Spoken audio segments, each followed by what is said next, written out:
What's up, everybody? James Bichelle here, and I'm back at you with another video. So, I'd like to welcome you to my channel on this Tinfoil Thursday. I have two show-only theories that I would like to share. Like I said, these theories are indeed show-only, as one of them is not even possible to happen in the books. One of them still is, but I think this is the route that the show is going.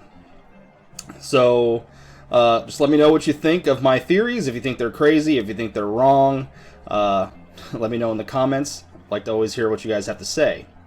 So that being said, this first theory is one that I've been going with for a while. Of course, it is that Daario Naharis is the Harpy. I'm still sticking with this theory. I believe Daario is a person of questionable reputation. He is willing to kill his own comrades to move his own position in life, as we remember with the Second Sons, when he cut off the other two members' heads and presented them to Dany. Also, you know, there was the scene that we saw this previous week where Dany's coming out of the just burned tent and everyone is bowing down to her. Daario does indeed bow, but if you look closely, you can see that he's kind of hesitating at first. Like, he's gauging everyone around him, he's seeing everyone bow, and then he bows because he realizes if he doesn't, he'll stick out like a sore thumb. I believe that he's been feeding inside information to the masters of Yunkai and Astapor. I believe he will be making his move shortly. I think we'll see in the next two episodes, particularly episode 6, which is entitled Blood of My Blood, that he is indeed the Harpy. I think it's kind of poetic to see this guy who was once a Myronese pit fighter, the scum of Meereen, become its king.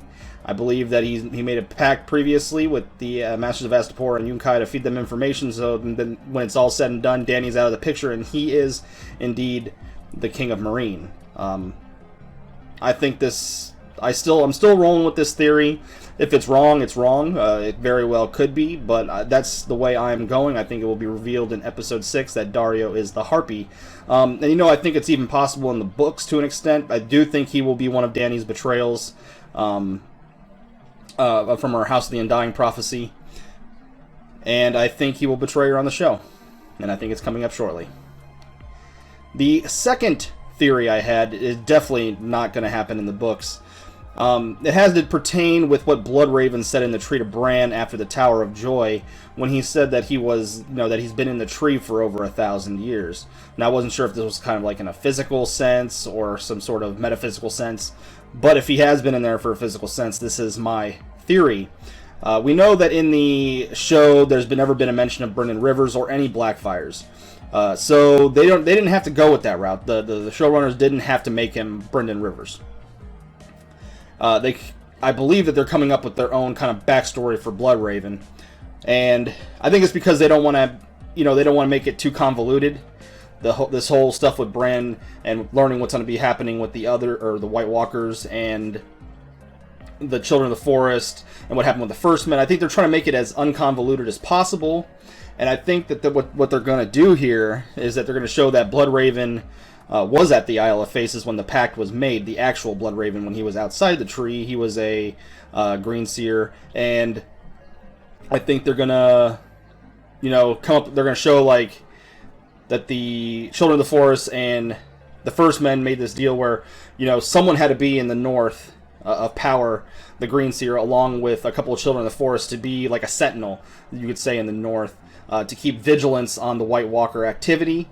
And I think it's going to be revealed that Bloodraven was there in person 1,000 years ago when the Pact was made. I think the timeline is lining up, and I think that they purposely, you know, on purpose, they said that Bloodraven was over 1,000 years old. And I think we might even find that out in the next episode, because we know that there's going to be a lot of Bran and the White Walkers. I'm hoping we get to see, you know, what happened on the Isle of Faces, and like I said, I believe that they're gonna, and this is, like I said, this is a show-only thing. Of course, in the books, it's going to be completely way different because he's Brendan Rivers, and he's been alive for about 125 years, as opposed to 1,000. Like I said, I just think that on the show, they're trying to make it as unconvoluted as possible, and they're just going to make it as black and white as possible. and I think that's the route they're going to go. Tell me if you think I'm crazy. I might very well be. I'm not saying this is a 100% certainty. There's definitely, there's no leaks or anything I read pertaining to this. This is just my own thoughts. So, yeah, those are my two tinfoil-y type theories here. Let me know what you guys think, if they're possible, if I'm completely wrong, if I'm crazy. Let me know in the comments. If you like this video, hit the like button, share it on social media, and subscribe. Until next time, adios.